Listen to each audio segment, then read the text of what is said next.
할렐루야. 우리 좌우에 계신 분들이 인사해요. 함께 예배함이 기쁨입니다. 여러분들의 얼굴 빛을 보니 또 정말 저도 힘이 나고 하나님께서 참 기뻐하실 거라고 생각합니다. 애쓰고 수고하며 한 주를 열심히 달려오신 여러분들, 오늘 예배 때 우리는 주님을 높이고 주님께 또 은혜와 위로와 소망과 힘을 얻기를 원합니다. 오늘 제목이 좀 길어요. 같이 읽어봐요. 비둘기와 시작. 비둘기와 같은 성도, 그를 품으시는 그리스도. 오늘 말씀을 끝까지 들어보신다면 왜 이런 제목으로 우리를 하나님께서 이렇게 말씀의 길로 이끄시는가 알게 될 겁니다. 우리는 비둘기와 같은 성도들이지만 그를 품으시는 그리스도께서 계시죠. 영웅의 추락 사건 같은 그런 상황을 오늘 본문의 배경이 보여주는 것 같아요. 다윗이 영웅으로서 멋진 삶을 살던 그도 실족하고 넘어지고 추락한 것 같습니다. 그리고 오늘 본문을 시편 56편에 본인의 신앙 고백적 마음의 고백과 그 상황을 기록했던 사무엘상 21장을 같이 대조해 보면 두 개의 시선이 보이는 것을 보게 됩니다. 여러분, 다윗 하면 골리앗 사건이 떠오르잖아요. 그 어린 소년이 큰 장신 한 2m 60 정도의 키로 추정을 하는데요. 얼마나 컸을까? 그리고 아주 강력한 무기와 방패와 어떤 군사력으로 무장한 그 앞에서 그 어린 소년이 너는 칼과 창과 단창으로 내게 나아오거니와 나는 만군의 여호와 그의 이름으로 내게 나아가노라 하고 그 돌 하나를 던져서 이마를 맞춰서 승리했던 사무엘상 17장의 골리앗과의 전쟁 사건을 기억할 겁니다.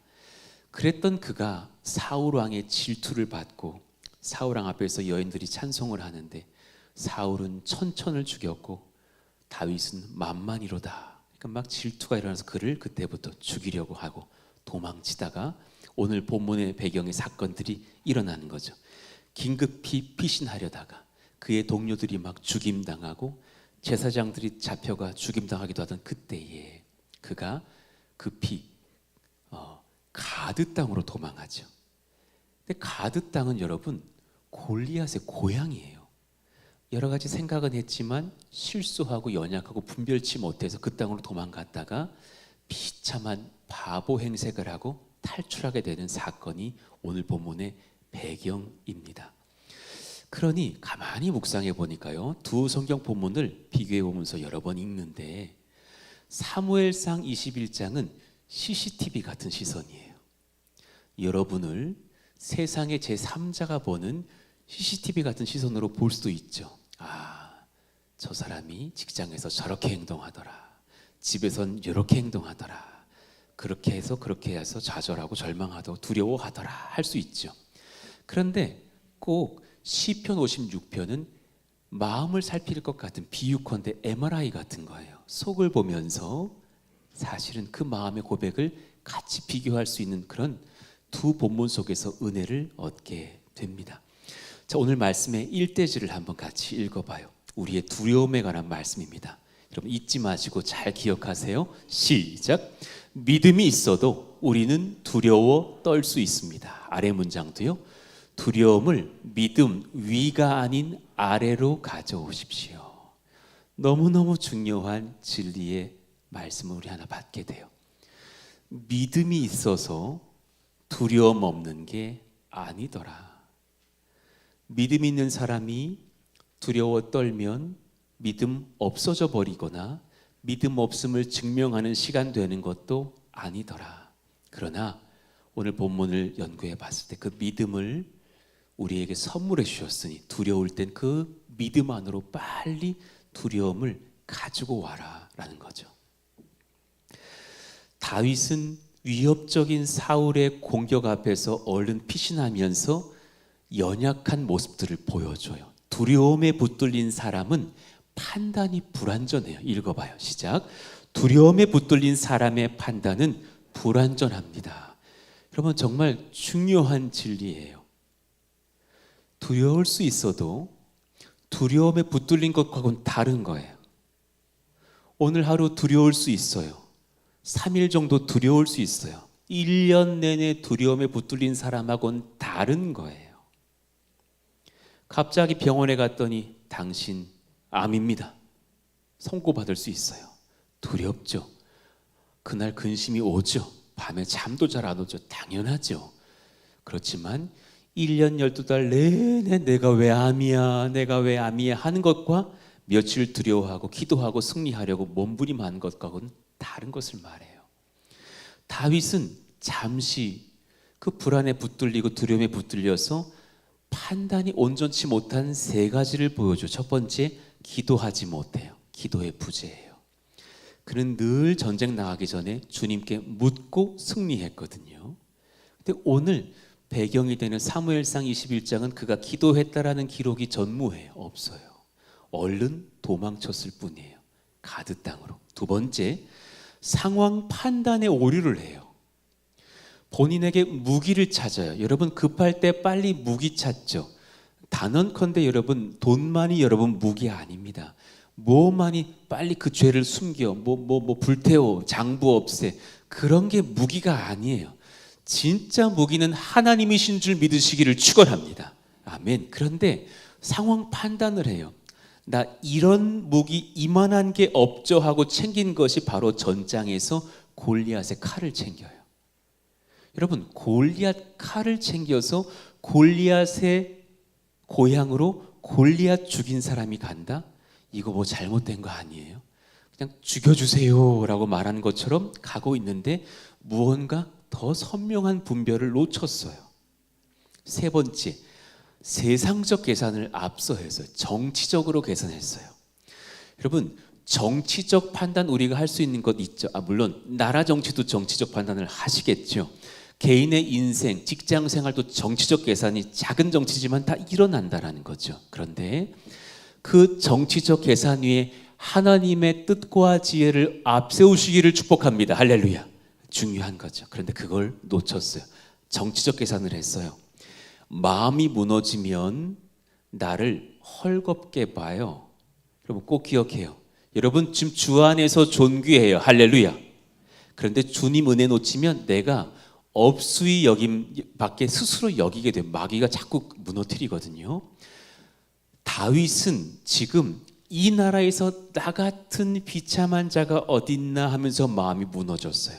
그리고 이 나라의 왕을 피해서 왕이 싫어하는 나라인 가드 땅, 블레셋 땅으로 도망가면 나는 살 거야 하고 그 나라에 투항을 하고 있는 상황인 거예요. 물론 과거에 자기가 블레셋을 공격하여 골리앗을 죽이긴 했지만 말이죠. 그리고 그 땅에 도착했을 때 다른 이야기를 들어요. 오히려 세상 사람들인 블레셋에 가드의 왕 아기스의 신하들이 뭐라 합니까? 11절인데요. 사무엘상 21장. 충격적인 다른 판단이 있어요. 그 땅에 왕 다윗이 왔다고. 우린 마음 다 미워져가지고 우리 그냥 내가 무슨 왕 될 사람이고 기름 부은 게 지금 무슨 의미냐, 난 지금 도망자 아니냐 하지만 그 나라 왕을 사울로 기억하지 않아요. 오히려 영적 권세가 블레셋까지 미치고 있는 걸 봐요. 그 땅의 왕 다윗이 왔는데 지금 오히려 그를 굉장히 놀랍게 여기면서 이 사람이 어떤 사람입니까? 사울이 죽인 자는 천천히요 다윗은 만만입니다 라고 찬양받던 사람 아닙니까?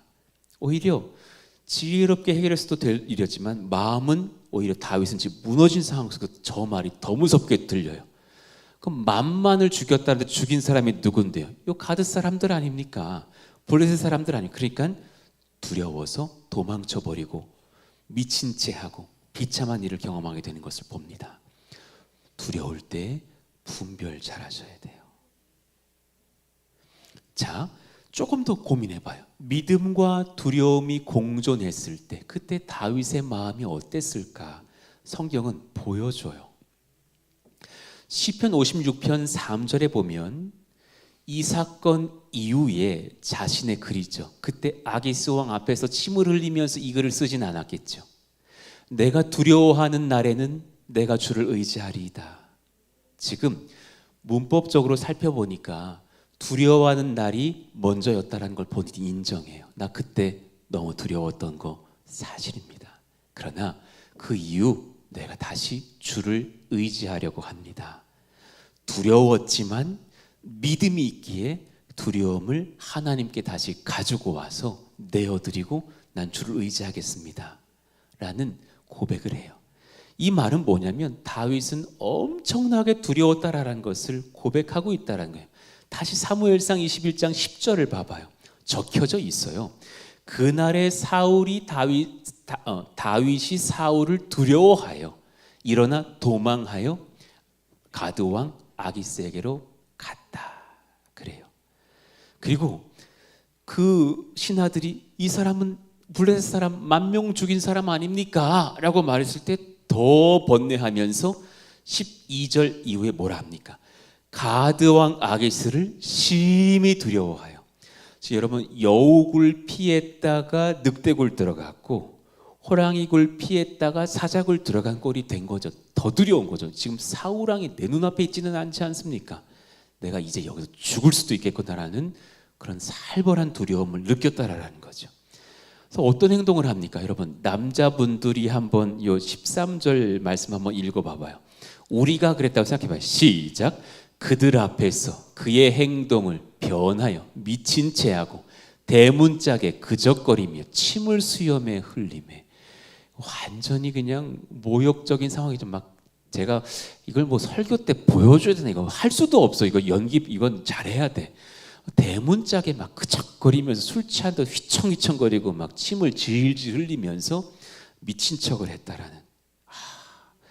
얼마나 수치스러운 기억일까. 내가 그들을 다 이기고 17대 1로 싸우고 나왔네. 이런 말 우리가 하고 싶지. 남자분들 다 군대 갔다 와서 방위로 갔다 와도 우리 막 최전방에 서 있다고 다 말하고 싶은 사람들인데, 그런데 막 저런 행동을 했다고 성경은 CCTV처럼 낱낱이 기록을 하고 있는 거죠. 그랬더니 더 상처가 14절이에요. 아기스 왕이 뭐라 그럽니까? 그의 신하들에게 말을 합니다. 아니, 이 사람이 미치광이로다. 제가 다윗이었으면 몇 년 동안 그 메시지가 뭐 귀에 있었을 것 같아요.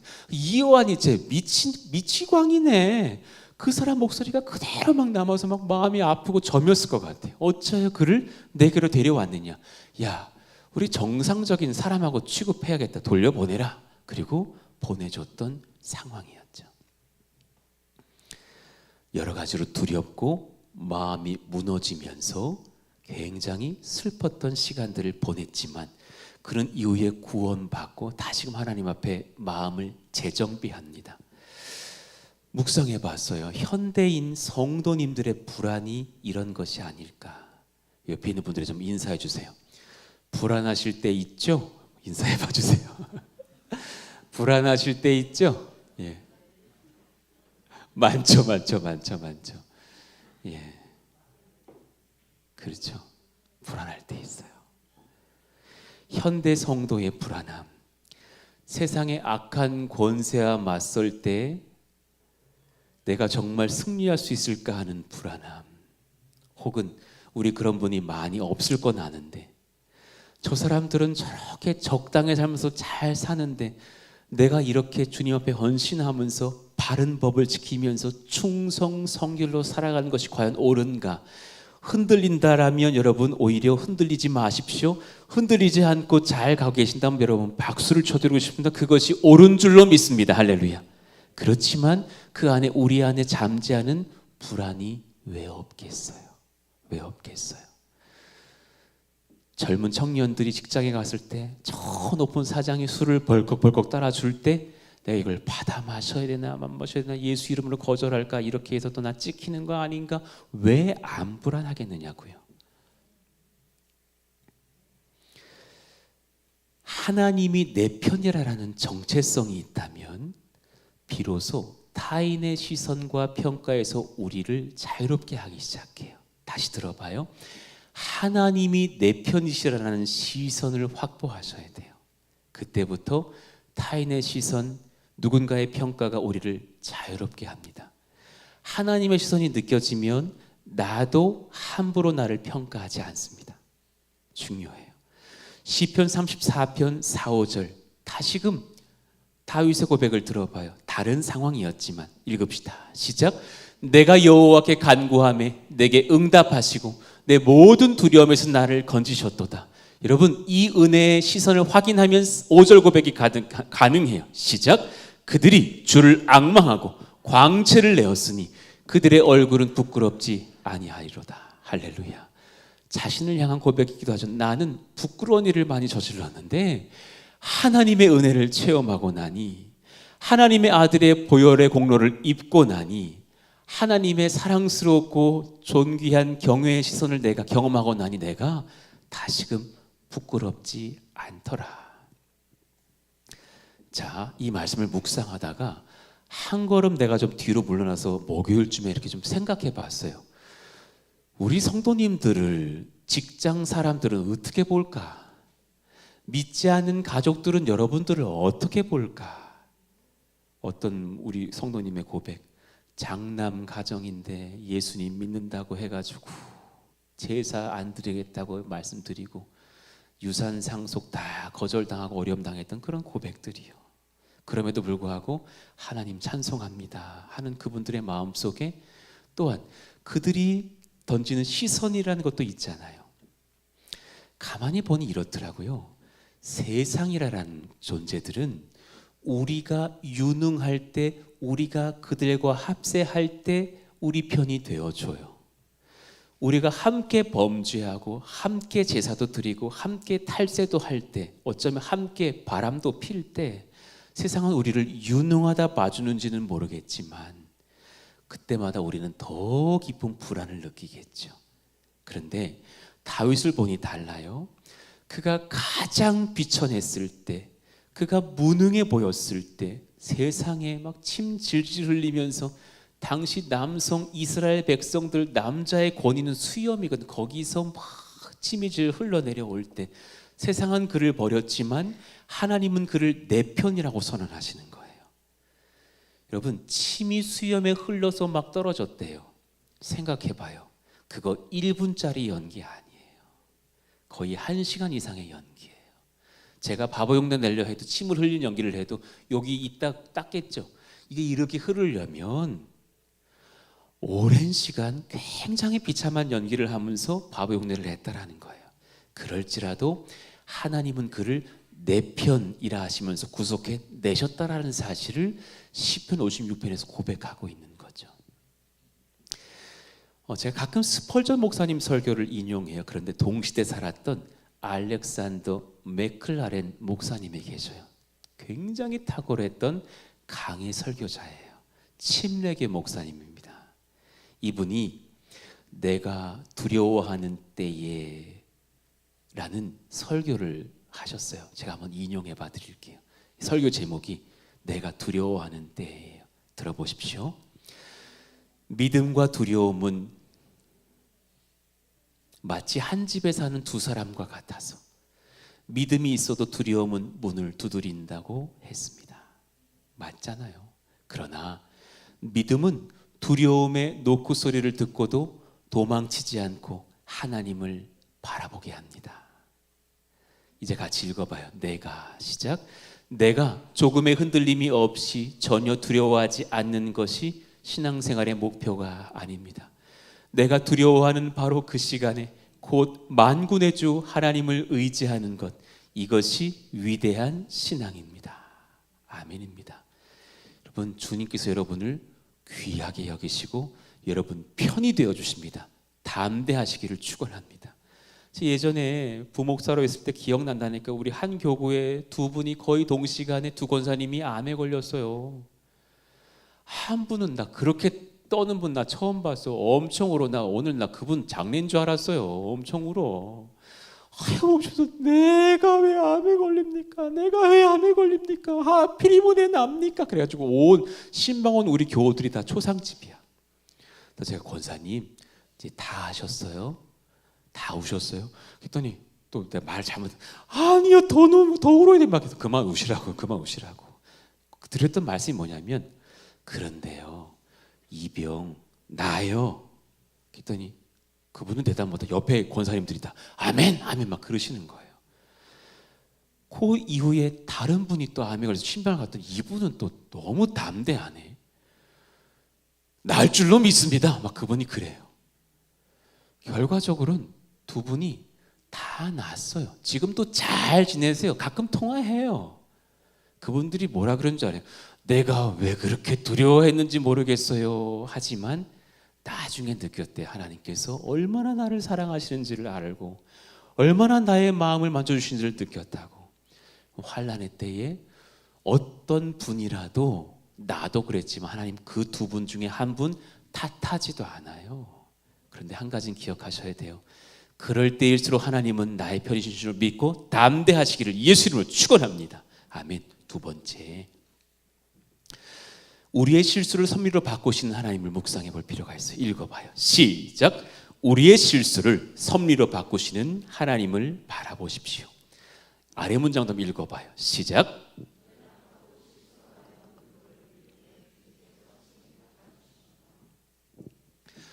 두려움이 찾아오면 두려워서 무너진 것이 아니라, 두려움은 여러분 믿음 없다는 증거가 아니에요. 이제 믿음을 작동시켜야 할 골든타임이라는 신호예요. 잘 이해하셔요.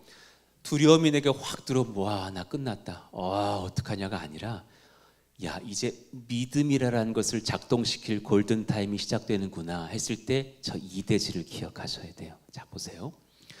오늘 본문에서 다윗은 너무 귀한 고백을 해요. 성도의 유리함을 주님은 친히 계수하신다라는 고백을 해요. 성도의 유리함, 이리저리 방황하는 걸 유리한다 그래요. 굳이 비유한다면 누구는 막 몇십억 되는 집을 사가지고 잘만 산다는데 나는 같은 나이인데도 이것저것 다 잃어버리고 아직 잘 몰라서 못해서 이사 자주 다니면서 살 수도 있겠죠. 그 정도가 실패도 아니지만 말이죠. 그럴 때 내 마음속에 그런 자괴감 들어올지도 몰라요. 나는, 저들은 다 있는 나만 뭘 못한 것 같고, 나는 아직도 이런 것 같고, 내 남편, 내 아이들은 아직도 주님을 몰라서 신앙적으로도 유리하고 있어 보일지도 몰라요. 그런데 그런 눈물과 상함을 주님께서 친히 계수하고 계신대요. 시편 56편 8절 말씀 같이 한번 읽어봐요. 시작. 나의 유리함을 주께서 계수하셨사오니 나의 눈물을 주의 병에 담으소서. 이것이 주의 책에 기록되지 아니하셨나이까. 예. 이 말씀을 여러분 그 나라 말로 보면 너무너무 은혜가 되는 걸 풀어드리려고 해요. A와 C가, B와 D가 참 연결되어 있는 표현이에요. 나의 유리함, 그 나라 말로 유리하다, 노드라고 합니다. 발음이 똑같은 그 단어인데 노드. 그리고 나의 유리함이라고 하면 이제 문법적 변형이 일어나면서 노디가 되는 거예요. 노드. 여러분들의 노드를 아셔요. 목적 없이 떠도는 인생 같은 것. 어떤 젊은 청년이 결혼을 했는데 너무 세게 부부 싸움을 했대. 저한테 전화를 하시면서 하셨던 말씀이 기억나요. 저 지금 집 밖에 나와 있는데 결혼 후에 이런 비참한 일을 경험할 줄 몰랐습니다. 제가 위로해 드렸죠. 다 그러면서 부부가 한 몸 됩니다. 들어가세요. 그럴 때 우리의 목적 떠도는 것 같은 그런 방황함, 도망다니는 신세, 아픔, 상황, 상처들이요. 그런데요, 그 다음 편 봐보세요. 나의 눈물을 주의 병에 담으소서의 그 주의 병이라는 단어요. 그 나라 말로 가죽 부대입니다. 그 나라 말로 한다면 주님의 가죽 부대에 담으소서. 그 가죽 부대가 똑같아요. 노드예요. 그 나라 말로 문법처럼 주님의 병이니까 메노데카라고 하지만 가운데 그 단어 노데가 원래 원어는 노드입니다. 묵상하면 이렇습니다. 세상은 우리가 유리할 때 왜 너 유리하냐고, 아유 그거밖에 못해 그 나이에 라고 말하지만 주님은 우리의 노드를 주님이 사랑하는 노드병에 담고 품으신다라는 거예요. 세상은 성공을 기억하지만 주님은 우리의 노드, 유리했던 시간들을 존귀히 기억하시려고 자기 병에 담으시는 줄로 믿습니다. 아멘입니다. 얼마나 위로가 되고 감사해요. 정처 없이 떠도는 도망자의 비참한 신세였던 다윗이 기도하는 중 깨닫는 거예요. 이 나의 방황을 주님은 당신의 소중한 가죽 부대에 담으셨구나. 여러분, 광야길 2주를 우리가 걸어간다 가정해 봐요. 제일 중요한 가방 무슨 가방이에요? 물을 담는 가죽 부대 가방 아닙니까? 거기에 우리의 눈물을 담으시겠다라는 표현입니다. 예. 그러니 이 문장 한번 묵상해 보세요. 제가 적어 봤어요. 나의 비참한 방랑, 노드는 땅에 쏟아져 사라지는 무가치한 것이 아니에요. 주님의 가죽 부대, 노드, 그 나라 문법적 표현으로 노데카에 담겨야 될 귀한 액체 눈물입니다. 찰스 스펄전 목사님께서 이 본문을 두고 이렇게 설교하셨더군요. 그분의 설교를 인용해 드릴게요. 하나님은 우리의 눈물을 닦아주시는 것에서 멈추지 않으십니다. 세상은 성공한 사람들의 승리의 포도주를 병에 담으려 하지만 그분은 성도들이 흘린 눈물을 보석처럼 여기시어 당신의 병에 담으십니다. 여러분, 그분의 병에 담기면 절대 증발 안 해요. 20년의 눈물도 주님은 다 기억하고 계셔요. 이 세상에서 성도가 흘린 눈물 중 단 한 방울도 하나님의 기억에서 증발해 버리는 것은 없습니다. 이제 읽어봐요. 당신의 시작. 당신의 고통은 결코 낭비되지 않습니다. 하나님을 섬기는 여정 중 흘린 성도의 눈물은 하나님께 드리는 가장 진실한 액체로 된 기도입니다. 제가 이 설교를 읽으면서 주중에 좀 울었던 것 같아요. 너무 위로가 되고 은혜가 되는 거죠. 기도도 안 나올 때 있죠. 너무 눈물 나서 마음이 답답하고 눈물밖에 안 나는 그것 또한 주님은 액체로 된 기도로 받으시는 것을 봐요. 주님은 그런 아버지셔요. 또 다른 표현도 있습니다. 짧게 다루죠. 주께서 계수하셨사오니 우리의 아픔을 계수하신대요. 그 나라 말로 사파르타라고 적혀 있는데 원어는 사파르예요. 여러분, 사파르가 어느 단어냐면 사장님이 밤에 사업을 마치고 장사를 마치고 결산할 때 100원도 안 틀리려고 계산기 두드리는 게 사파르래요. 10원도 안 틀리려고 낭비하지 않으려고 샅샅이 계산해 보는 것, 그거 사파르라고 한대요. 그런데 여러분의 아픔을 그렇게 사파르 하셔서 뭐 하시냐면, 왜 지혜로운 사장님이, 지혜로운 주부가 가계부를 만들어 자기의 책에다가 기입해 놓듯이 그것을 이것이 주의 책에 기록되지 아니하였나이까, 거기에 주의 책이 그 나라 말로 세페르예요. 여러분의 상한 것들을 전부 사파르 하셔서 주님의 책에 세페르에 기록해 놓으시겠다라는 랩 같은 언어 유희를 다윗이 지금 하고 있는 거예요. 같은 의미죠. 당신의 노드를 주님의 노드에 담으시고 당신의 아픔을 다 사파르 하셔서 주님의 세페르에다 기록해 놓으실 겁니다. 우리 주님은 그런 분이셔요. 세상은 우리의 업적을 원하지만 하나님은 우리의 유리함을 귀히 여기십니다. 그 시간을 오히려 하나하나 기록해 놓으시죠. 그 은혜를 우리가 잊지 말아야겠어요. 주님은 나의 고통을 빠짐없이 세셨습니다. 여러분, 물어볼게요. 여러분, 지금 태어나서 지금까지 고통당한 유리한 시간이 몇 번이에요? 답하세요. 기억도 안 나요. 주님은 아세요. 내가 내 딸 유리했던 시간들을 안다. 내 딸이 그때 그렇게 눈물 지으며 고통당했던 환난의 때를 나는 안다. 나는 너를 붙들 것이라 힘을 내거라. 오히려 그것이 우리에게 상급이 되게 하시려고 바꾸어 장부에 확실히 기록해 놓으셔요. 너무 큰 위로가 돼요. 미켈란젤로 이야기를 좀 드려보고 이 대지를 마무리하려고 합니다. 여러분, 1464년도에 실제 사건인데요. 아고스티노 디 두치오라는 조각가 장인이 있었다죠. 그 장인이 조각을 하려고 하는데 교회 앞에다가 아름드리 어떤 조각을 하려고 했나 봐요. 엄청 큰 바위를 가지고 쪽에다가 실수해서 다리 부분을 만들어야 될 부분을 잘못 자기가 쪼았다고 생각해서 절망해 버리고 그 돌을 어설프게 다듬다가 폭이 굉장히 좁은 돌이 돼가지고 결국 두 손 두 발 들어버립니다. 그 돌이 그 성당 어귀에 엄청 큰 돌이지만 버림받은 채로 1464년 이후에 남겨져 있었다죠. 12년쯤이 지나가서 실제 사건이에요. 안토니오 로셀리오라는 사람이 다시금 교회의 의뢰를 받고서 그 조각을 하려고 해요. 그러다가 다시금 뭐라 핑계를 대냐면 말을 하냐면 이 돌에 결함이 너무 많다. 그리고 균열도 있다. 그러면서 나는 못하겠다 그 돌을 버렸대요. 우리를 향한 마귀의 방식이 아닐까 생각해요.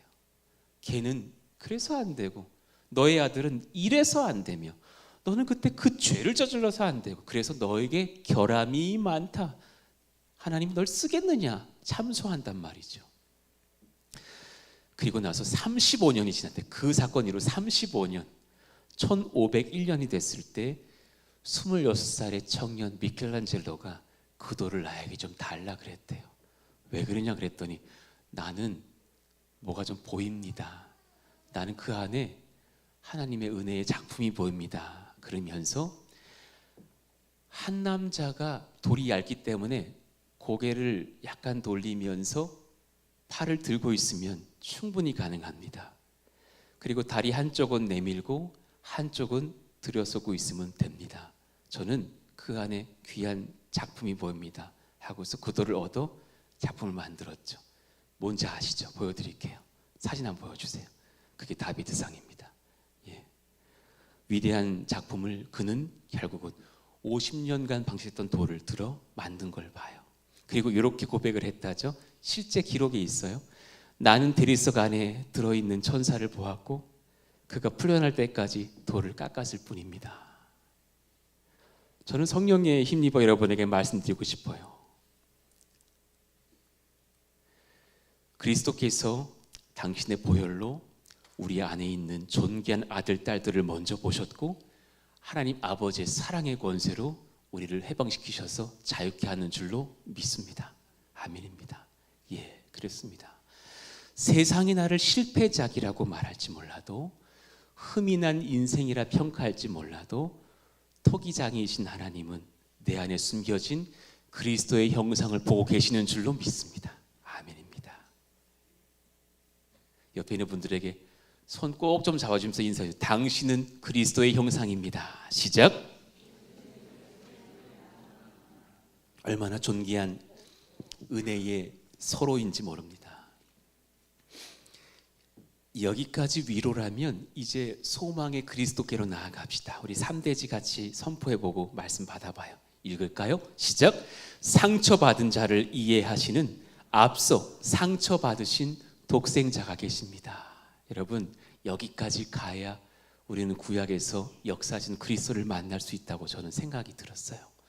그분의 보혈과 그분의 말씀이 우리를 새롭게 하는 줄로 믿어요. 우리가 아까 다 일어나서 말씀 읽을 때 있잖아요. 1절 중에 절반만 읽었어요. 왜냐하면 그 앞에 많은 글들이 표제어기 때문이에요. 표제어 한번 다시 우리 읽어봐요. 다윗의 시작. 다윗의 믹담시 인도자를 따라 요낫 엘렘 르호김에 맞춘 노래. 여러분 질문해 볼게요. 요낫 엘렘 르호김 뭐예요? 나는 잘 모르겠어요. 저는 양반김 곱창김은 알아도 저 르호김 잘 모르겠어요. 찾아봤더니 독특한 의미를 담은 자신의 마음을 고백한 시상, 시 주제인 거예요. 어떻게 표현했냐면 요낫은 비둘기고 엘렘은 침묵하고 잠잠하고 있는 르호김 먼 땅에서 먼 곳에서 이런 뜻이더군요. 먼 이방 땅에서 입을 닫고 잠잠한 비둘기. 저 이런 마음으로 이 시를 씁니다 라는 거예요. 제가 궁금하더라고요. 주님 왜 비둘기고 왜 저런 이렇게 주제를 담아놓고서 글을 썼을까요? 목요일 밤쯤에 주님이 답을 주시는 데 있죠. 저에게 뭐라 하시냐면 사실상 어거스틴을 묵상하고 그의 설교를 연구해 답을 주셨어요. 그거 다윗만 얘기한 거 아니야. 그분이 예수님이셔. 와, 내가 그 큰 은혜를 깨닫고 많이 엎드리고 감사했었어요. 이 표제를 보고 히포의 어거스틴은 그리스도에 대한 깊은 통찰의 설교를 남겨요. 읽어봐 드릴게요. 시편 56편의 요낫 엘렘 로김, 먼 곳의 잠잠한 비둘기는 바로 우리를 위해 그 길을 먼저 걸어가신 우리 주 예수 그리스도이십니다. 다윗이 가드에서 겪은 수모는 장차 주님이 받으실 순환의 그림자였습니다. 우리의 눈물을 병에 담으시는 하나님은 그 병 속에 당신의 아들 예수님의 피눈물이 담겨 있음을 보십니다. 그걸 어거스틴은 이후에 뭐라 설교하냐면 한 병에 담으신대요.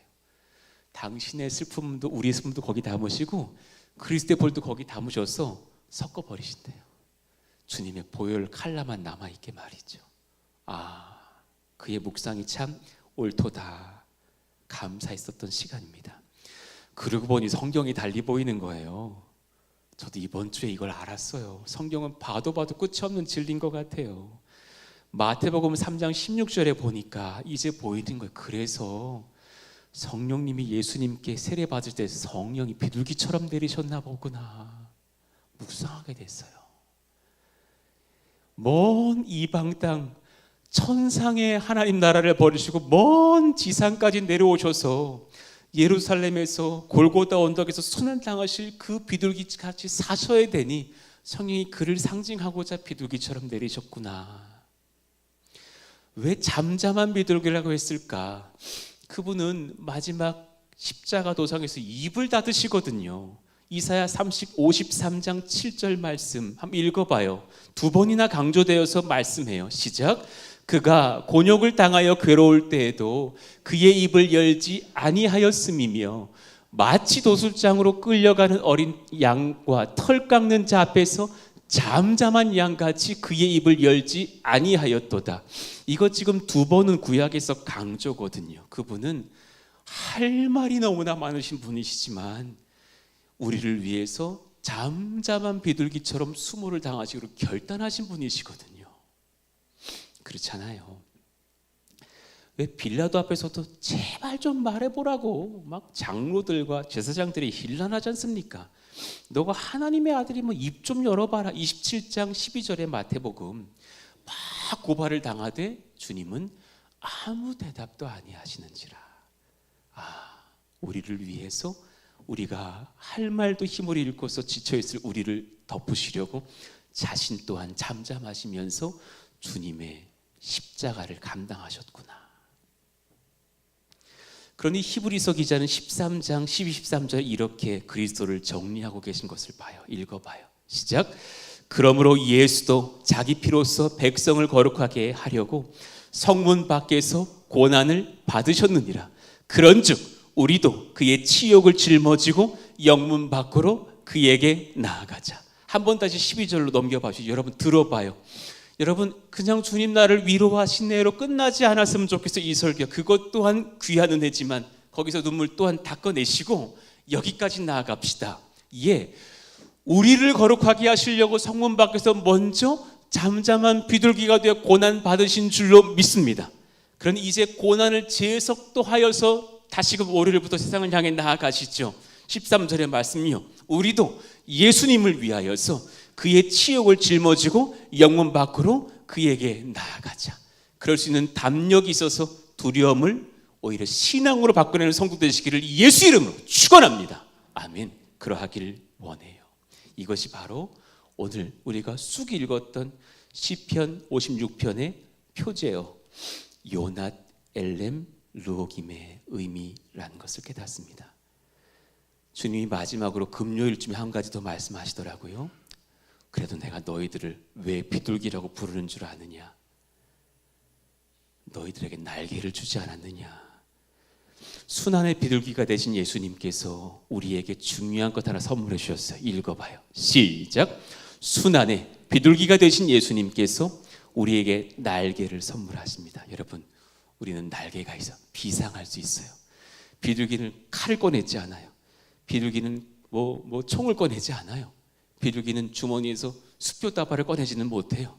그럴지라도 비둘기에는 날개가 있습니다. 간번이 바로 전장 시편 55편도 순환당하는 다윗의 고백인데 이렇게 고백을 해놨어요. 그는 답을 알았어요. 읽어드릴게요. 나는 말하기를 만일 내게 비둘기같이 날개가 있다면 날아가서 편히 쉬리로다. 내가 멀리 날아가서 광야에 머무르리로다. 공감하시는 분들 많을 거예요. 너무 탈탈탈 털려서 어스러진 것 같은 나의 마음속에 주님께서 이 말씀으로 위로하십니다. 내가 너에게 날개 달아줬어. 펼치면 돼. 비상하거라. 나의 품으로 들어와라. 주님의 보혈의 권세 안으로 들어와라. 제일 귀한 것 말씀 안으로 들어와라. 할렐루야. 말씀으로 들어오셔야 돼요. 주님의 말씀 안으로 들어오십시오. 그러니 이제 설교 다 마쳤지만 시편 56편 9절 이후로부터는 계속 말씀에 대한 고백인 거예요. 몇 구절 읽어드릴게요. 내가 아뢰는 날에 내 원수들이 물러가리니 이것으로 하나님이 내 편이심을 내가 아나이다. 10절 읽을까요? 시작. 내가 하나님을 의지하여 그의 말씀을 찬송하며 여호와를 의지하여 그의 말씀을 찬송하리이다. 제가요 내가 하나님을 의지하였은즉 두려워하지 아니하리니 사람이 되게 어찌하리이까. 하나님의 말씀이 나를 날개 달아주시는데 무슨 내가 사람을 두려워하리요. 나는 그렇게 비상하겠습니다. 여러분, 주의 말씀을 꼭 마음으로 받으시고 이 말씀 믿으시기를 축원합니다. 어떤 사랑스러운 성도가 고백하시는 거예요. 너무 고마운 고백을 말씀이 잘 믿어지지 않는다고. 너무 축복해드렸어요. 너무 사랑해드리고 싶어요. 여러분, 한번 비유를 드려보고 싶어요. 윤동주라는 사람을 연구해 볼 때 윤동주를 만나봐야겠죠. 윤동주가 이미 죽고 없다면 그의 글을 봐야겠죠. 그의 시를 읽어봐야겠고 그와 함께했던 당시의 동료들, 같이 순환당했던 독립운동을 했던 친구들을 이야기를 들어봐야겠죠. 그의 부모 얘기를 들어봐야겠죠. 그걸 다 제치고서 일본 순사들에게 가서 윤동주를 조사하면 바른 조사가 되겠습니까? 제가 여러분들에게 묻고 싶습니다. 여러분들의 배우자를 우리가 연구한다 칩시다.